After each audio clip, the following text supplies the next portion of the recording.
그런 얘기는 의미가 없어진 것 같아요. 예, 포스트 코로나, 뭐 코로나 이후에 어떻게 살아야 된다 이런 개념은 이제 잊어버린 지 오래된 것 같고요.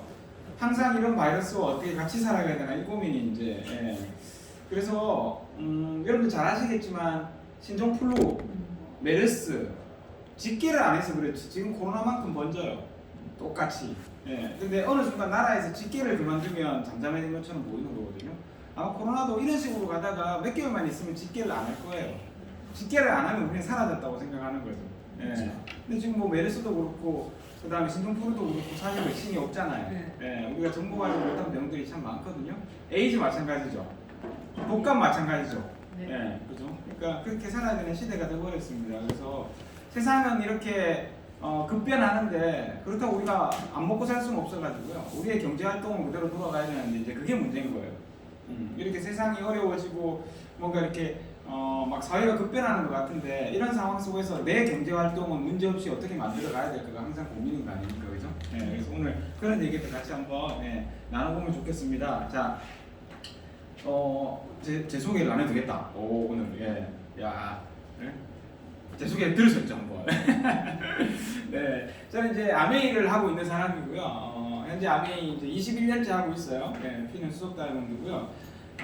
아메이라는 사업을 통해서 저는 제 삶의 그 자유 그리고 삶의 도구로서 아주 메리트 있고 매력적인 도구를 만나서 지금 되게 그 코로나하고 상관없이 행복하게 살고 있고요. 앞으로 세상이 더 힘들어지고 뭐 더 많이 이렇게 막 혼란스러워도 내가 하는 일에서는 크게 문제가 없을 거라는 생각이 드는 이유는 뭐냐면 이런 거예요. 인간은 누구나 생필품을 써야 돼요. 그죠? 써야 되는데 인간의 욕구 중에 하나는 좋은 거 쓰고 싶어요. 그리고 환경에 문제 없는 거 쓰고 싶고요. 그런 것들이 이 회사가 계속해서 제공하고 공급할 여력이 되냐 이런 것들을 확인해 보면 그런 거라고 생각이 들고요. 또 누군가는 우리의 생필품을 통해서 돈을 벌어가요. 여러분들 잘 아시지만 그 한국에서 생필품을 제일 많이 만들고 제일 매출이 큰 회사가 어디예요? LG 생활. 또요? 애경. 뭐 이런 데는 망하지 않을 회사라고 그러잖아요. 주식은 항상 뭐 우상향하면서 성장하고 있고 지금 LG생활건강 주식이 150. 한 150만 원 정도 하죠. 그러니까 계속 올라가요. 왜냐하면 인간이 생필품을 안 쓸 수밖에 없으니까요. 그리고 또 보면 기업이 이 회사는 망하지 않겠다라고 생각하는 기업들은 어떤 기업들이 있을까요? 한번 생각해 보세요. 코카콜라. 이 회사는 코카콜라 그럴 것 같아요. 맞아요. 또 대체품이 나오지 않는 이상 망하지 않겠다. 마이크로소프트. 또 어떤 회사가 안 망할 것 같으세요? 아메이. 어떤 회사 있을까요? 전통적인 기업들 중에서 안 망할 것 같은 회사 한번 생각해 보세요. 그러니까 그런 것도 우리의 경제 감각을 깨우는 방법이거든요. 마이크로소프트. 우리나라에 있는 회사죠. 우리나라. 안 망할 것 같아요. 삼성은 안 망할 삼성전자. 거고요. 이거 안 망해요. 절대 망할 수가 없어요. 나라에서 망하게 놔주지 않고요. SK. 또요. SK도 그럴 것 같고요. 또 LG 생활건강. LG생활건강 같은 회사. 또요. 애경 이런 회사. 또 CJ. 또요. 생표. 오뚜기. 뭐 이런 회사 잘 안 망할 거예요. 먹고. 현대 안 나왔어요. 넣어줄게요. 현대. 그죠? 지난 뭐 은행도 은행은 좀 불안해요. 은행은 모르겠어요. 저는 제지. 은행이 어떻게 될지. 제지 카카오 같은 회사 망하겠어요. 카카오 안 망하죠. 망하죠. 그러니까 자 그러면 기업은 우리가 안 망하는 회사를 이렇게 점 찍을 수 있어요. 그럼 개인은요? 자 여기 있는 분 중에서 앞으로 안 망할 수 있는 분, 자 누가 안 망할까? 관상을 한번 보세요. 누가 안 망하고 평생을 돈 걱정 없이 살 것 같습니까? 그건 모른다고요. 이제 이 문제는 이제 우리가 숙제인 거예요, 숙제. 그래서 한번 세상이 어떻게 바뀌고 어떻게 돌아가고 이런 얘기들을 같이 한번 좀 나눠보면 좋겠습니다. 제 소개에서 끝내고요. 코로나가 지금 이제 2020년 전 세계를 강타했습니다. 벌써 1년이 지났고요. 우리는 이 코로나 때문에 사회가 굉장히 많이 바뀌었죠. 소비도 바뀌고 경제도 바뀌고 뭐 여러 가지가 많이 바뀌었어요. 여러분 제일 체감하는 변화가 뭡니까? 제일 체감하는 변화. 마스크예요. 맞아요. 옛날에 뭐 마스크 쓰고 시커먼 모자 쓰면 의심했는데 요즘에는 그게 동네 아저씨고 안 쓰고 다니는 사람 의심해야 되잖아요. 안 쓰고 다니는 사람 신고해야 되고. 바뀌었죠, 그죠? 또 뭐가 바뀌었어요? 또 뭐가? 온라인 쇼핑이 이제 생활화됐죠. 그렇죠. 네. 그리고 집에서 영화 보는 것도 이제 익숙해져 있고요. 네. 뭐 줌으로 하는 미팅 뭐 다 알아요 이제. 초등학생도 하는데 이제 뭐. 네. 유튜브 뭐 이런 거요. 그죠? 그래서 세상은 언택트 비대면 경제가 심화됐단 말이에요. 이렇게 언택트 비대면 경제가 심화되면 그 사람과 사람이 만나지 않는 것들을 대신할 수 있는 뭔가가 필요하거든요. 그 대신할 수 있는 것들이 뭐예요? 이런 것들이잖아요. 그죠? 이게 뭡니까? 지금 뭐 하고 있어요 지금? 이게 뭐예요? 이게 뭐예요? 동영상. 이게 IT 기기잖아요. 네, 줌 하려면 뭐 있어야 돼요? 기기가 컴퓨터나 뭐 핸드폰이나 노트북 있어야 되잖아요. 주문도 요즘은 뭡니까? 가게 같은데 롯데리아나 뭐 맥도날드 같은데 가면 키오스크에서 주문하죠. 사람과 사람이 만나야 되는 것들을 IT 기기들이 대신하기 시작했어요. 체감하세요? 그죠? 그러면 그 대신하는 것들의 대신을 당한 우리들은 일자리를 잃는 거 아니에요? 심각해지는 거죠. 네. 그래서 이런 문제들이 우리한테 있어서는 가장 큰 문제인 것 같아요. 기존에 오프라인에서 매장이란 걸 내서 장사하시던 분들이 이제는 이분들이 어디로 옮겨가요? 온라인으로 옮겨갔어요. 그래서 뭐 네이버의 스마트 스토어나 뭐 이런 것들 이제 많이 거기서 돈을 벌려고 옮겨가고 있고요. 네, 앉으세요. 네, 안녕하십니까. 네, 잘 오셨습니다. 네. 네. 그래서 우리의 경제 활동이나 돈 버는 방법에 대한 고민이 필요한 시기가 이제 됐다라는 생각이 들어요. 네. 혜기 씨 지금 20대죠? 네, 앞으로 어떻게 살고 싶은가요? 잘 살고 싶습니다. 네, 대한민국 국민한테 물으면 90%가 저렇게 얘기해요. 그래서 못 산대요. 네. 그래서 잘 산다는 게 뭔데? 어떻게 살려고 싶어요? 돈 많이 벌고. 그렇죠. 네. 그죠. 네. 그러니까 이게 한국 사람들의 가장 큰 문제는 부자는 되고 싶고 잘 살고 싶은데 명확한 뚜렷한 목표를 가지지 않는다는 게 문제라고 그러더라고요. 네. 이런 얘기 있어요. 신이 저한테 돈을 많이 주세요라고 신한테 기도를 계속했대요. 어느 날 신이 그 얘기를 듣고요. 10원짜리 수십 톤을 그다 쏟아부어 준 거야. 죽었어요. 이 사람이 하늘나라 가고 나한테 돈을 많이 달라고 그래서 날 죽이라 그랬냐. 돈 많이 달라고 돈 많이 줬잖아. 10원짜리를 수십 톤을 줬어. 깔려 죽은 거야. 10원짜리 수십 톤 해봐야 10억도 안 돼요. 그죠? 그거 신은 들어줬어 속을. 그래서 어떻게 기도했어야 돼요? 나 뭐 100억 부자가 되게 해주세요. 뭐 1000억 부자가 이렇게 기도했으면 신이 1000억 부자를 되게 해줬겠지. 그죠? 그러니까 한국 사람들은 행복하고 싶어요. 공통적인 게 있어요. 행복하고 싶어요. 또 부자 되고 싶어요. 뭐 이런 거 있어요. 근데 그런 부자가 어떤 방법으로 될 건지, 어떻게 하면 본인이 행복한 건지도 잘 모른대요. 한국 사람들은. 직장을 너무 안 다니고 싶어가지고 직장을 잘리고 나면 뭘 해야 될지 몰라서 산에만 간다잖아요. 직장을 다니면서도 내가 이 짓을 빨리 그만둬야지 해서 정말 그만두게 됐어. 정작 시간이 불리하니까 할 게 없어서 산에만 간대요. 참 아이러니한 거예요.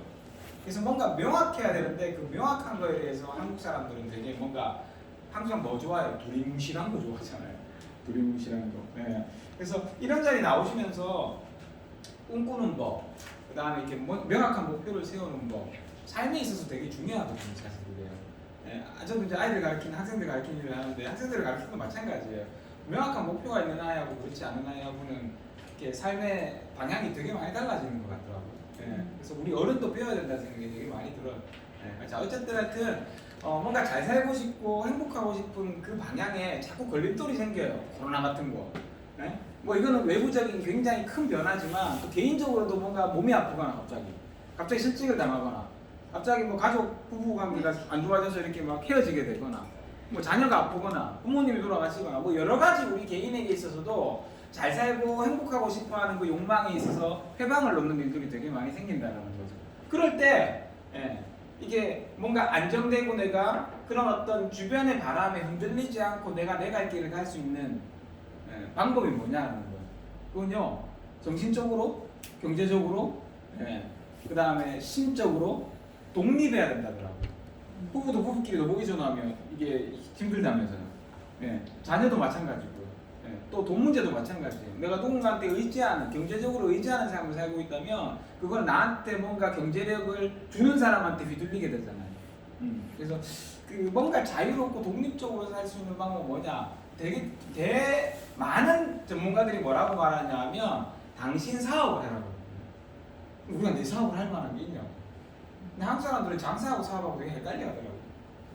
그죠? 그래서 그런 여러 가지 얘기들을 오늘 제 얘기를 통해서 한번 고민해보고 생각해보는 시간이 되셨으면 좋겠다 싶은 생각이 들고요.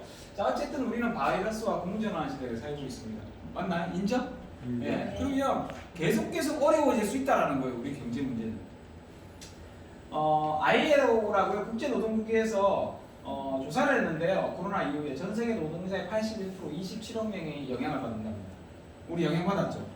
전문가들이 이렇게 얘기하대요. 코로나 이후에 여러분이 하고 있는 경제 활동이 수입이 훨씬 많아지거나 매출이 많아졌으면 그 일은 정말 잘하신 거라고. 평생 하시라고. 열심히 하시라고. 지금이 기회라고. 그렇게 얘기해요. 근데 만약에 코로나가 터지고 나서 지금까지 약 한 1년 동안 여러분의 사업이나 여러분의 직업이나 여러분이 하시는 돈벌이 수단이 점점 어려워졌다면 그 일은 빨리 떠나래요. 앞으로도 이런 바이러스들이 계속 나올 건데 그때마다 계속 어려워진대.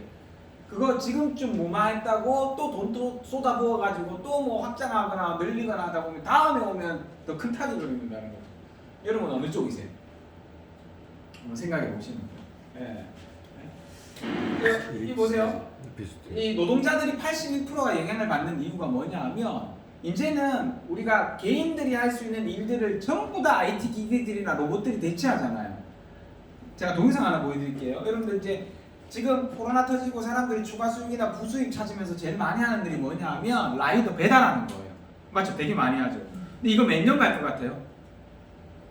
배달의 민족이 배민 라이더가 제일 많은데요. 이거 몇 년 갈 것 같습니까? 2, 3년? 어떻게 보면 이게 신종 직업이었는데 신종이란 말이 얼마 이제 2, 3년도 안 가요. 제가 지금 보여드리는 건 배달의 민족이 작년부터 광고하고 있던 거예요.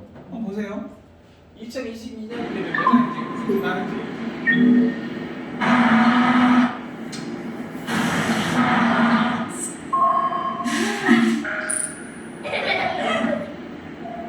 이 로봇들이 배달 다 한다니까. 2022년 이제 2년 남았어. 1년 남았어.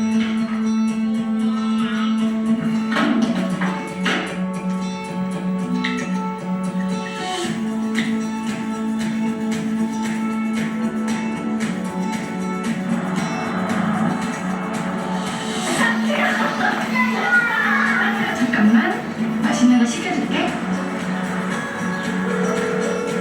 연설이 듣잖아. 이 소리 후 소리 클로바, 내가 허리가 아파서 그런데 약국에서 파스 좀 사올 수 있을까?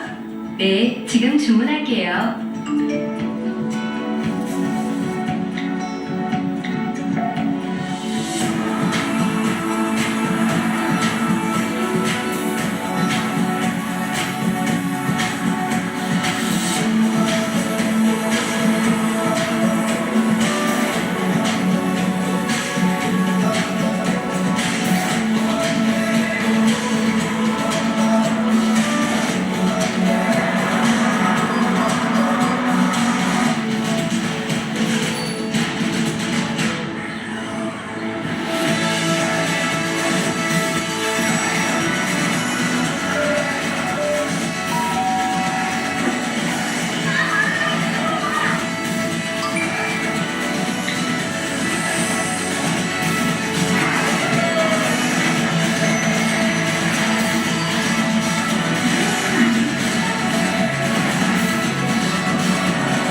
2022년도 되면 서울의 풍경은 이럴 거란 말이죠.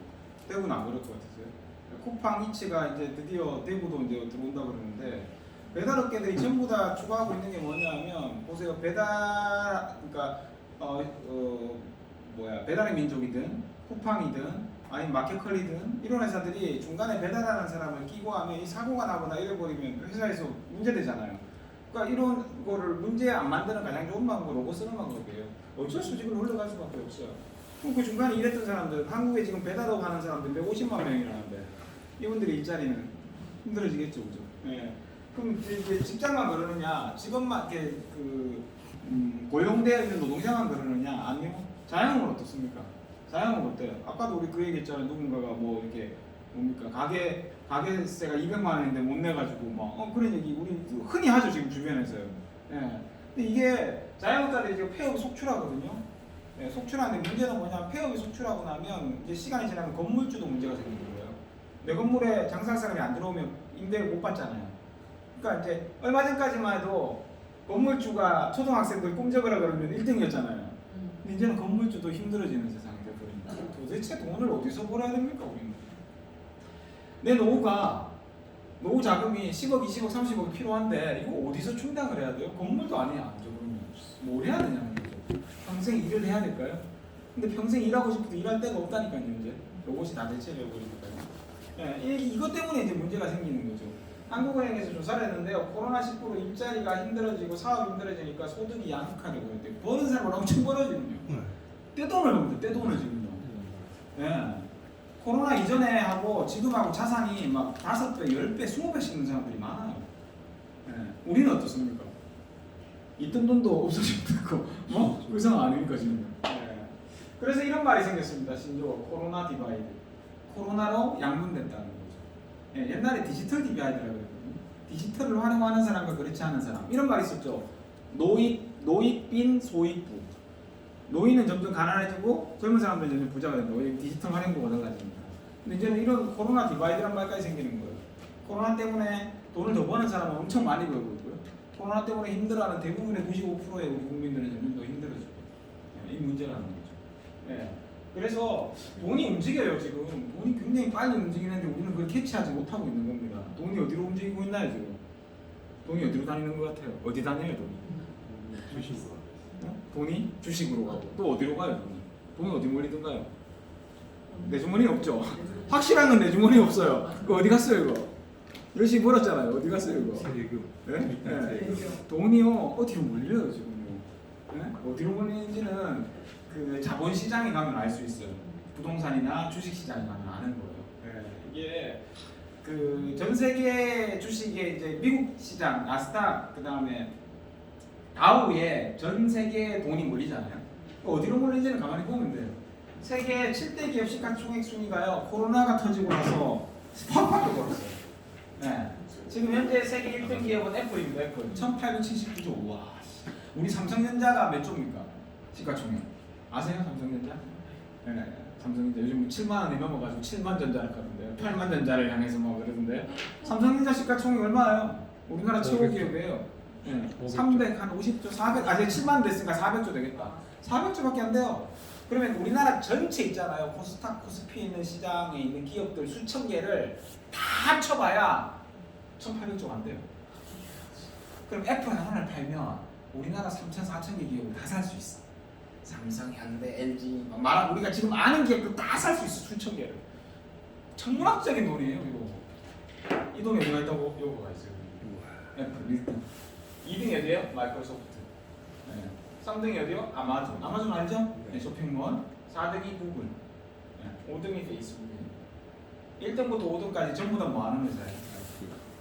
IT 회사이기도 하지만 플랫폼 회사예요. 여러분 아직도 애플이 휴대폰만 파는 회사인지 알고 있죠? 휴대폰 파는 거 갖고 돈 못 벌어요. 네, 거기 클라우드 서비스, 그 다음에 앱 서비스. 애플은 뭐죠? 뭐라 그러죠? 앱스토어라고 그러나요? 앱스토어. 앱스토어? 네, 거기에서 파는 거예요. 어플들을요. 이 뭐 무슨 회사? 무슨 회사? 플랫폼 회사. 플랫폼. 마이크로소프트 마찬가지죠. 시저라는 그 뭐라 그래 클라우드 서비스라고 있어요. 매달 기업으로부터 클라우드를 제공하고 돈을 받아요.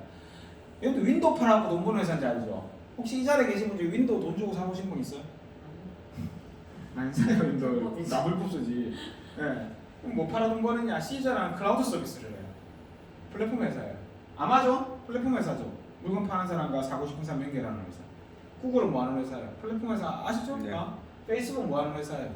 연결하는 플랫폼 회사잖아요. 1등부터 5등까지 전부 다 무슨 회사? 플랫폼. 자, 돈이 어디로 몰려요? 플랫폼. 플랫폼으로 몰리는 거예요. 6등 볼까요? 6등 이제 중국으로 가요. 텐센트. 중국의 플랫폼 회사. 위챗이라고 만든 회사. 우리 카카오톡 같은 거. 예. 카카오톡 몇 명이 쓰게요? 전 세계? 1억 명. 2억. 네, 2억. 엄청나죠? 근데 대기업이잖아, 카카오. 근데 여기는 우리 카카오는 전 세계에 나가 있거든요. 이 위챗은 중국밖에 안 써. 근데 세계 1등이야. 왜? 16억 명이 있으니까. 이 텐센트라는 기업, 플랫폼 기업이에요. 7등이 어디냐? 알리바바, 중국의 쇼핑몰. 중국의 쿠팡 같은 거. 중국의 아마존. 1등부터 7등이 전부 다 뭐예요? 플랫폼. 돈이요. 일로 몰립니다. 싹다 그럼 플랫폼이 대세라는 거예요. 8등까지만 보여드릴게요. 8등이 무슨 회사냐? 이 대박이에요. 8등은 플랫폼이 아니에요. 유일하게.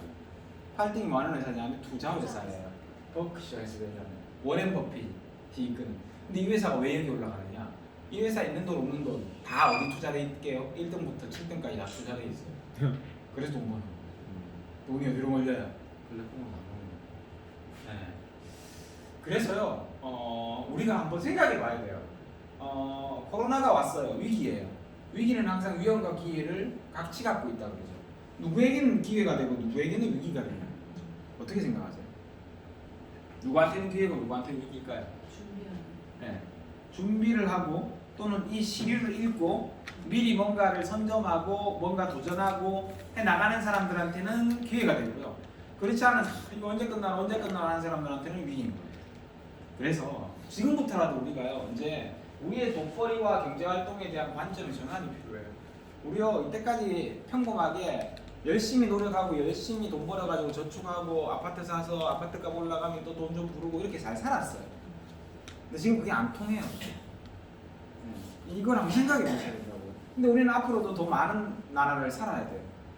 여기 이 자리에 계신 분들 보니까 앞으로 산 날보다 살 날이 훨씬 많으신 분들이 많아요. 어떻게 살아가고 헤쳐가야 되고 우리 자녀들한테는 어떻게 가르쳐야 되냐고요. 아직도 좋은 공부 잘해서 좋은 대학 가면 좋은 데 취직하면 성공이다라고 가르치시나요? 정말 바보 같은 짓인 거예요. 진짜. 우리 생각이 바뀌어야 되는 거죠. 자, 여러분들 요즘에 되게 이제 그 최선양이라는 이런 이 책 아세요? 지적 대화를 넓고 얇은 지식이라는. 팟캐스트 1억 뷰가 넘어갔던 지적 대화를 위한 넓고 얇은 지식이라는 책을 썼던 되게 유명한 유튜버라고 그러면 뭐하지? 강사이기도 하고요, 저자이기도 하고 이게 500만 부 팔렸을걸요? 500만 부? 엄청난 베스트셀러예요. 그 팟캐스트에도 1억 뷰를 달성했어요. 한국인 최초 1억 뷰.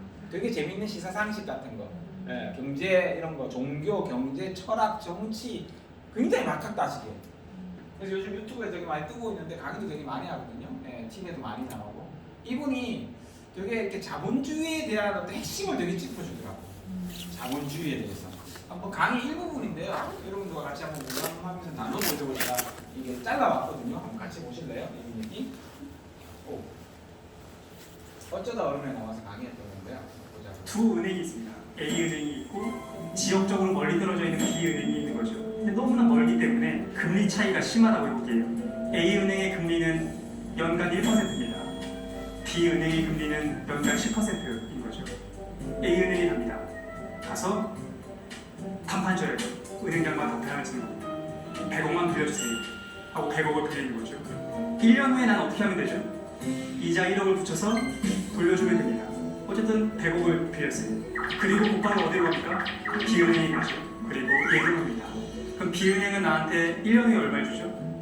110억을 줄 겁니다. 이자를 붙여서. 1년 동안 나는 아무것도 하고 있지 않다가 1년 후에 B은행에서 또 110억을 받아서 9억을 수수료로 갖고 101억을 A은행에 돌려주면 됩니다.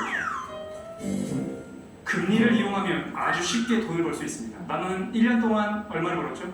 9억을 벌었습니다. 난 아무것도 하지 않았죠. 이렇게 돈을 벌 수 있습니다.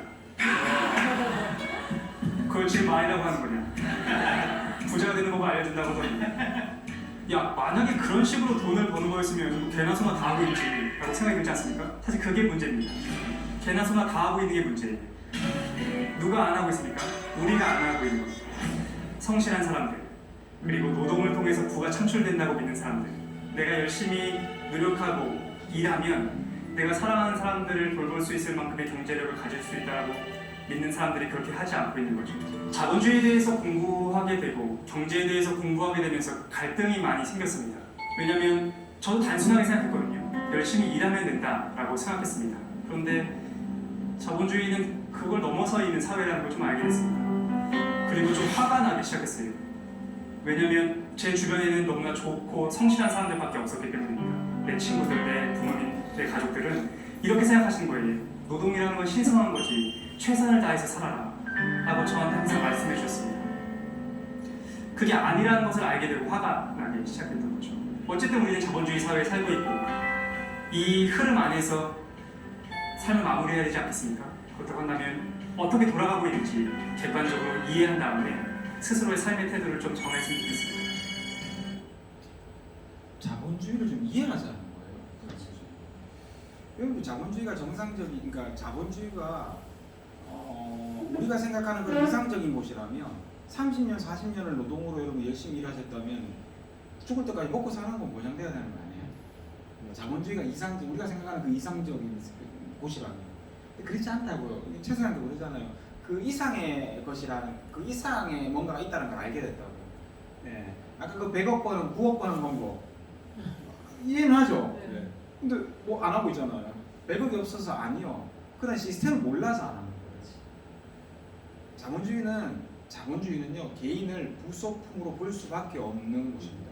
자본주의의 핵심은 뭐냐 하면 분업이에요. 분업. 각자가 각자의 맡은 곳에서 최선을 다해줘야 자본주의가 돌아가요. 근데 이들이 각자의 자리에서 열심히 해야 되는 이들이 돈을 알기 시작하면 그 일을 안 하려고 하거든요. 그래서 안 가르치는 거예요. 초등학교부터 여러분들 고등학교 12년 동안 혹시 돈 버는 법에 대해서 들어보신 분 있으세요? 수업 시간에? 없다고요. 왜 안 가르칠까요? 가르치면 안 되기 때문에 그래요. 네, 이걸 이해하셔야 돼요. 근데 우리는 그거를 어느 순간 정보가 오픈되기 시작하면서 알기 시작한 거예요. 근데 참 착하고 성실한 사람들이 부정하는 거죠. 아니야, 노동은 신성한 거야. 열심히 일해서 돈 벌어야 돼. 라고 세뇌당한 부모가 자식을 또 세뇌하고 있는 거예요. 똑같은 가난을 되물리 말이에요. 똑같이 고생해보라고. 자식하고 왼수셨어요? 네. 이걸 깨우쳐 주는 거예요. 계속요. 지금 수많은 그 정보들이 우리한테 오는데도 불구하고 정신 못 차리면 이건 방법이 없어요. 네. 그래서 이런 워렌 버핏 이렇게 진짜 자본주의를 잘 활용하고 있는 사람들의 얘기를 좀 들어볼 필요가 있다니까요. 이분들 어떻게 보면 저는 이렇게 생각해요. 참 착한 사람이다. 우리들한테까지 이런 걸 알려주고 있잖아요 지금. 네, 세계 3대 부자 버크셔 해서웨이의 회장, 아까 그 세계 8위라는 기업 가치 8위라는 이 워렌 버핏이 뭐라 그래요? 절대 한 가지 수입에 의존하지 마라 그러잖아요. 다른 소득만 찾으라 그러잖아요. 잘못되면 큰일 난다고 여러분들. 네, 왜? 여러분 노동으로 돈을 벌고 있기 때문에 그게 잘못되면 집안이 다 망하는 거예요, 그거. 그죠? 우리 왜 성공한 사람들 얘기 들어보면 어릴 때 아버지가 초등학교 때까지는 부자였는데 그 중학교 때 사업에 실패해서 내가 가난이라는 걸 알게 됐다 이런 소리 되게 많이 듣잖아요. 맞죠. 가장이 무너지면 집안이 다 무너지는 그런 아주 이상한 우리 제도 속에서 살고 있는 거예요, 이게. 그래서 뭐라 그래요? 한 가지 수익만 의존하지 말라고. 다른 소득을 만드시라고. 근데 코로나가 터지고 나니까 더 뼈저리게 느끼지 않으세요? 네. 내가 지금 하는 일이 어떻게 될지 모르겠다. 안전하다고 생각했던 공무원, 선생님, 군인, 이런 경찰, 소방관 이런 분들도 불안해지더라고요. 그런 분들. 불안해진다 하더라고요. 또 하나 얘기해요. 잠자는 동안에도 돈이 들어오는 방법을 찾아내지 못한다면 당신은 죽을 때까지 일을 해야만 할 것이다. 이렇게 이게 저는 자본주의의 핵심을 가장 깨우치게 만들어주는 우리에게 던지는 일각이라고 생각해요. 워렌 버핏이. 자본주의의 부자들은, 자본주의에서 돈을 버는 사람들은 이렇게 벌어요. 잠자는 동안에 돈이 들어오게 받아요. 이런 소득을 뭐라 그래요? 자산소득이라고. 근데 이걸 못 만들면 우리는 평생 뭘 해야 된다고요? 자본주의의 부속품으로 열심히 일해서 노동소득을 받아가야 된다는 거죠. 근데 죽을 때까지 일을 하고 싶어도 이제는 할 일이 없다는 걸 제가 아까 그 로봇을 통해서 보여드렸잖아요. 앞으로 아파트 경비 사람이 안 합니다. 앞으로 마트의 캐셔 사람이 안 한다니까요. 노인들이 할 수 있는 일자리는 100% 다 로봇으로 교체됩니다.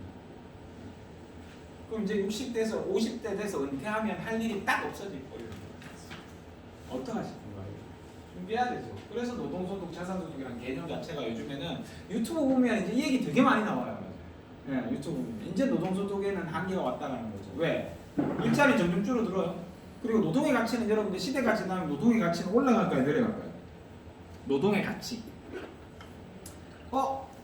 시간당 임금 올라가던데 그게 올라가는 거라고 생각하세요? 택도 없는 소리죠.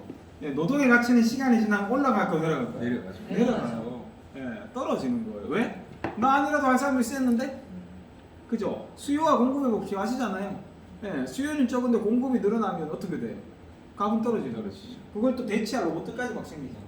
답이 없어요. 그래서 이거는 이제는 잉여 인간들이 하는 일이라고 그러죠. 잉여 인간들이. 예, 이거는 잉여 인간들이 하는 거고요. 진짜 사람들은 여기를 돈을 번대요. 이들을 부리면서, 이들을 활용해서 돈을 벌면서. 예, 근데 자본주의는 그럴 수밖에 없는 구조라고요. 돈이 돈을 벌거나 예, 사람을 통해서 돈을 벌게 하는 게 기업인 거잖아요. 돈이 돈을 벌게 하는 게 뭐예요? 예, 자본주의 그러니까 뭐 금융 시스템이고요. 돈이 돈을 벌게 하는 거. 사람이 돈을 벌게 해서 돈을 버는 게 기업 시스템인 거예요. 이게 자본주의의 핵심 두 가지 축 아니에요? 여러분 어떻게 벌고 계세요? 나는요? 사람이 돈을 벌게 하는 곳에서 나는 그 사람이 되어서 돈을 벌고 있잖아요. 네, 시스템의 구속으로 돈을 벌고 있는 거잖아요. 네. 그래서 이 자산 소득을 벌어야 되는데 이제 건물 임대료 더 위험해졌어요. 네. 기존에 이것도 자산 소득이라는데 이제는 더 이상 힘들 것 같아요. 이거 2번 은행이자 이거는 택도 없다는 거 아시죠? 은행이자는 택도 그렇죠. 없잖아요. 3번 주식 배당금 이것도 돈이 있어야 하는 거예요. 네. 4번 로열티나 수수료 이거 뭐가 받는 거예요? 카드 회사들이 받는 거, 플랫폼 회사들이 받는 거 이거예요. 5번 연금 이거는 이제 연금을 얻을 수 있는 직업에 종사하는 사람들이나 하는 거고. 저작권 이거는 책 쓰고 노래 작곡하고 이런 건데 여러분들 이 중에서 제일 자신 있는 거 뭐예요? 오렌 버핏이 다른 소득원을 만들려고 그랬잖아요. 자, 다른 소득원은 또 월급 받으면서 자영업하거나 자영업하면서 월급 받거나 월급 받으면서 아르바이트 하거나 이런 거 좀 하지 마시라고요. 똑같이 여기서 돌아가잖아. 예, 일로 넘어와야 돼요. 두 번째 소득은. 그럼 이 중에서 마음에 드는 거 할 수 있겠다 싶은 거 뭐 있어요? 주식 배당. 예? 한국 사람들이 아는 게 건물 임대료 아니면 주식 배당 이런 거밖에 모르니까 맨날 뭐예요? 부동산 아니면 주식을 보는 거예요. 이런 것도 생각해 보자고요. 로열티 수수료. 플랫폼에 거는 수익이 뭡니까? 네, 로열 수수료잖아, 수수료. 네, 수수료. 배달의 민족이 독일의 그 무슨 딜리버리사예요. 무슨 딜리버리 무슨 뭐 거기 팔리면서 4조 8천억 원에 팔렸어요. 4조 8천억이나 주고 사는 이유는 이 수수료의 가치를 알아보는 거죠. 엄청난 수수료를 보고 있잖아요. 그게 플랫폼이에요. 네. 그래서 저는 이렇게 얘기 드리는 거죠. 우리가 지금 알아보고 있거나 지금 여러분들이 관심 가지고 있는 아메이 사업이 일반 사람 제가 그제 일요일이 언제예요? 어제. 아, 네, 제가 어제 울산 갔다 왔구나. 울산에 또 이제 사업 알아보시는 분이 계셔서 그분 집에 갔더니만 가족들을 다 모아놓으셨더라고요. 뭐 올케, 사촌 동생, 여동생 이렇게 세 분을 모아놨어요. 네, 가서 아메이가 뭐 하는 것 같아요? 물어봤어요. 한 분이 뭐라 그러시는지 아세요? 그럼 물건 떼다가 파는 거 아니에요? 이렇게 얘기하더라고요. 네. 두 번째 분한테 물어보니까 뭐 사람들 이렇게 물건 사게 하고 무슨 수료 받는 거 아니에요? 뭐 이렇게 모르는 거죠. 네. 물건 떼갖고 갖다 파는 거 같으면 그건 이거잖아요. 이거. 네. 그럼 나도 아니에요. 제가 오늘 여러분한테 아메이라는 얘기를 하는 이유는 뭐냐 하면 자 오렌 버핏이 말한 다른 소득원을 만들으라고 그랬고 잠자는 동안에도 뭐요? 돈이 들어오는 걸 만들으라고 그랬잖아요. 네. 이런 일이기 때문에 얘기 드리는 거예요. 아메이는요 이쪽에 속하는 일이 아니고 이쪽에 속하는 일이에요.